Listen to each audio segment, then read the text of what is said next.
में आज हम संघवाद चैप्टर 2 की महत्वपूर्ण प्रश्न देखने जा रहे हैं। ये प्रश्न आपको एग्जाम में काफ़ी अंक लाने में मदद करेंगे, तो वीडियो को अंत तक देखिए। अगर पिछले वीडियो नहीं देखे तो उनको जरूर देखिए। तो वीडियो को शुरू करते हैं। पहला क्वेश्चन है, एकात्म सरकार से क्या आशय है?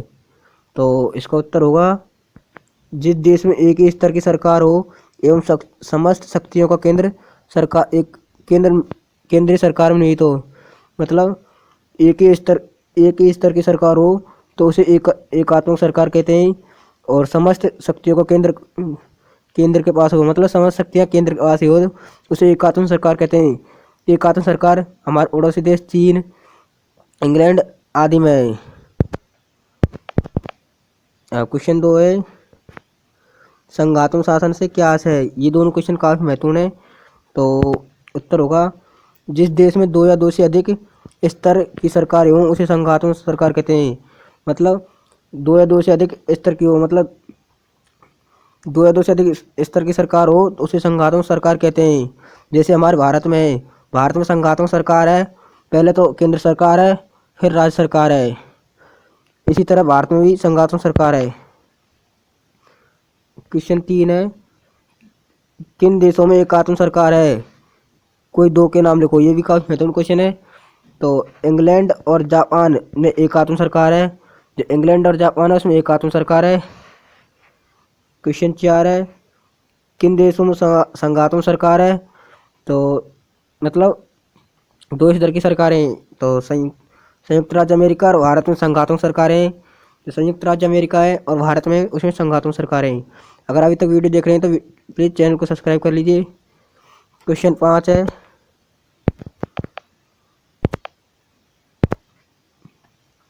संघीय व्यवस्था कितने तरीकों से गठित होती है? जो संघीय व्यवस्था है वो कितने तरीकों से गठित होती है? तो ये भी काफ़ी महत्वपूर्ण क्वेश्चन है। तो संघीय व्यवस्था, एक पहला तो साथ आकर संघ बनाना और दूसरा प्रादेशिक विभाजन द्वारा। साथ आकर संघ बनाने में तो दो देश मिलकर संघीय व्यवस्था करते हैं। और जैसे अमेरिका में अमेरिका और जापान साथ आकर सरकार बनाते हैं। और दूसरा प्रादेशिक विभाजन द्वारा, जो प्रदेश के आधार पर विभाजन होता है, जैसे भारत में होता है। भारत में 29 राज्य हैं और प्रदेशों के आधार पर विभाजन है, लेकिन ऐसा अमेरिका में नहीं है। क्वेश्चन 6, वर्तमान में बेल्जियम किस प्रकार की सरकार है? जो वर्तमान में बेल्जियम है वो किस प्रकार की सरकार है? तो वर्तमान में तो बेल्जियम संघात्मक सरकार है, लेकिन पहले बेल्जियम एकात्मक सरकार थी, वहाँ राजतंत्र था। क्वेश्चन 7 है, भारतीय संविधान में मूल रूप से कितने स्तरीय शासन व्यवस्था है? तो ये भी काफ़ी महत्वपूर्ण क्वेश्चन है। तो भारत में दो स्तर की सरकार है, एक तो केंद्र सरकार और एक राज्य सरकार। क्वेश्चन 8 है, आदर्श संघीय व्यवस्था को दो तत्वों को बताइए। जो आदर्श संघीय व्यवस्था है इसके दो तत्व हैं। पहले तो आपसी समन्वय, मतलब आपस में समन्वय होना चाहिए अच्छी तरह से। और दूसरा साथ रहने पर सहमति। और आपस में साथ रहने पर सहमति होनी चाहिए, जैसे केंद्र सरकार राज्य सरकार में सहमति हो, जैसे भारत में है। क्वेश्चन 9 है, भारतीय संविधान की 8वीं सूची में कितनी भाषाओं को रखा गया है?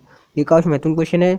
भारतीय संविधान में 8वीं सूची में 22 भाषाओं को रखा है। कितनी भाषाओं को? 22 भाषाओं को। क्वेश्चन 9 है,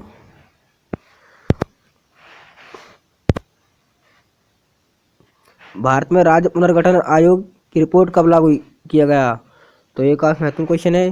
तो भारत में राज्य पुनर्गठन आयोग का 1 नवंबर 1956 को रिपोर्ट लागू की गई थी। जो 1 नवंबर 1956 को भारत में राज्यों का पुनर्गठन किया गया था, इसमें दोबारा राज्य बनाए गए थे। क्वेश्चन क्या है, भारतीय संविधान में विषयों का विभाजन कितनी सूची में किया गया है? जो भारतीय में संविधान है उसमें कितनी सूची बनाई गई हैं? तो उसमें 3 सूचियाँ बनाई गई हैं, केंद्र सूची, राज्य सूची और समवर्ती सूची। संघ सूची, केंद्र सूची है संघ सूची, केंद्र सूची को संघ सूची कहते हैं। इसमें केंद्र से संबंधित है विषय हैं, और राज्य सूची में राज्य से संबंधित विषय हैं, और समवर्ती सूची में केंद्र और राज्य दोनों से हैं। क्वेश्चन 12 है, संघ, राज्य और समवर्ती सूचियों में कितने विषयों को शामिल किया है? तो ये भी काफ़ी महत्वपूर्ण क्वेश्चन है। तो संघ सूची में 97 विषयों को शामिल किया गया है, जिसमें और राज्य सूची में 66 विषयों को शामिल किया गया है और समवर्ती सूची में 47 विषयों को शामिल किया गया है। ये इसको अच्छी तरह से तैयार कर लीजिए क्वेश्चनों को। क्वेश्चन 13 है, संघ सूची के किन्हीं 2 विषयों को लिखिए। तो संघ सूची में कौन कौन से विषय हैं? तो एक तो संचार होगा और एक बैंकिंग होगी। ऐसे राज्य सूची का पूछ ले जाए तो राज्य सूची में शिक्षा हो जाएगा और चिकित्सा हो जाएगा। दूसरा 14 है, सत्ता का विकेंद्रीकरण से क्या आशय है? तो सत्ता का विकेंद्रीकरण का मतलब होगा कि सत्ता का बंटवारा। तो इसका उत्तर देख लें, जब सत्ता का बंटवारा विभिन्न स्तरों में किया जाए या सत्ता की भागीदारी बढ़ा दी जाए तो उसे सत्ता का विकेंद्रीकरण कहते हैं। मैंने बताया वही है कि सत्ता को विभिन्न स्तरों पर बांट दिया जाए, जैसे नगर पालिका, गाँवों में, ग्राम पंचायतों में, सॉरी। तो क्वेश्चन 15 है, भारत में पंचायती राज व्यवस्था 3 स्तर कौन कौन से हैं? ये काफ़ी महत्वपूर्ण क्वेश्चन है, एग्जाम आ सकता है। तो भारत में पंचायत राज व्यवस्था के 3 स्तर हैं। पहला तो ग्राम पंचायत है, फिर पंचायत समिति है, फिर जिला परिषद है। कौन कौन से हैं? ग्राम पंचायत, पंचायत समिति और जिला परिषद है। क्वेश्चन 16 है, ग्राम पंचायत के मुखिया का पदनाम कौन सा है? ये काफ़ी बार क्वेश्चन पूछ लिया जाता है। तो ग्राम पंचायत के मुखिया का नाम होता है सरपंच, ये आपको पता होगा। गठबंधन सरकार किसे कहते हैं? तो ये काफ़ी महत्वपूर्ण क्वेश्चन है। जब एक से अधिक राजनीतिक दल मिलकर सरकार बनाते हैं तो उसे गठबंधन सरकार कहते हैं। मतलब एक से अधिक राजनीतिक दल मिलकर सरकार बनाए तो उसे गठबंधन सरकार कहते हैं। क्वेश्चन 18 है, भारत में गाँवों के स्तर पर स्थानीय शासन व्यवस्था को किस नाम से जाना जाता है? तो भारत में गाँवों के स्तर पर स्थानीय शासन व्यवस्था को पंचायती राज व्यवस्था के नाम जाता है। ये तो आपको पता होगा। भारतीय संघ में वर्तमान में कितने राज्य हैं और कितने केंद्र शासित प्रदेश हैं? तो भारत में वर्तमान में तो 8 राज्य में, सॉरी ऊपर गलत बोल दिया था, और सॉरी 28 तो राज्य हैं और 8 केंद्र शासित प्रदेश हैं। पहले 29 राज्य थे और 7 केंद्र शासित प्रदेश थे, लेकिन अब लद्दाख को हटा दिया गया है।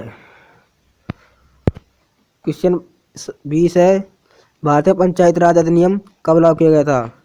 तो भारत में पंचायती राज अधिनियम 13वें संविधान संशोधन 1992 द्वारा लागू किया गया था। जो 73वें संविधान संशोधन किया गया था उसमें 1992 द्वारा पंचायती राज व्यवस्था अधिनियम लागू किया गया था।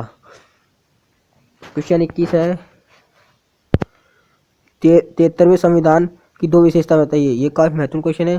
जो 73वें संविधान में संशोधन हुआ था उसकी 2 व्यवस्थाएं, एक तो नियमित चुनाव, मतलब लगातार चुनाव होने चाहिए हर 5 वर्ष में। दूसरा संवैधानिक प्रावधान और तीसरा आरक्षण की व्यवस्था। मतलब संविधान के द्वारा विशेष वर्गों को सुविधाएं दिलाना और आरक्षण में भी विशेष लोगों को आरक्षण दिलाना। क्वेश्चन 22 है, भारत में अवशिष्ट विषयों पर कानून बनाने का अधिकार किसको है? तो भारत में अवशिष्ट विषयों पर कानून बनाने का अधिकार संघ सरकार को है। किसको? संघ सरकार को। अगर वीडियो अच्छी लगे तो वीडियो को लाइक कीजिए और चैनल को सब्सक्राइब कीजिए। लॉन्ग क्वेश्चनों की वीडियो हम बाद में बनाएंगे, अभी हम छोटे क्वेश्चनों को देख रहे हैं। तो इसकी पीडीएफ हमने टेलीग्राम पर डाल दिया है, तो उसको ज़रूर देखिए और अगले चैप्टर को देखने के लिए हमारे चैनल को सब्सक्राइब कर लीजिए। मिलेंगे नेक्स्ट वीडियो में। धन्यवाद। जय हिंद, जय भारत।